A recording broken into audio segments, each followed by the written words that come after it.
আসসালামু আলাইকুম গাইস। গ্রামের ভাষায় একটি কথা বলে যে সস্তার জিনিস পচা হয়, ঠিক তেমনই একটা ঘটনা ঘটেছে আজকে আমার সঙ্গে। বাজারে গেলাম, লিচু বর্তমানে তো বাজারে নতুন উঠতেছে। তো একটা দোকানে সেই লিচু বিক্রি করতেছে 4-5 টাকা করে, ঠিক আরেকটা দোকানে লিচু বিক্রি করতেছে 2 টাকা 2.5 টাকা করে। তো আমি কম দামে পেয়ে সেই লিচুগুলো কিনে আনলাম। এখন আমার কথা হচ্ছে গিয়ে, আমি কম দামে লিচু কিনছি, তখন টেস্ট করে দেখি না। এখন বাসায় এনে যে অবস্থা, আপনাদেরকে আমি একটি লিচু খেয়ে দেখাচ্ছি যে লিচু কিনছি, যদি আমি টেস্ট করতাম তাহলে হয়তো আমার টাকাগুলো বিফলে যেত না। দেখেন লিচুটা, মানে কিনেছি লিচু, তবে এর ভিতরে যে যে পরিমাণ টক, তাতে বর্তমানে যে কাঁচা আমের স্বাদ তা আমরা লিচু থেকে পাইতেছি।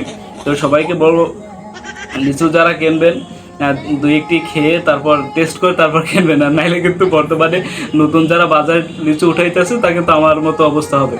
তাই সবাই সাবধান, দুই একটি লিচু টেস্ট করে তারপর কিনবেন। ধন্যবাদ সবাইকে।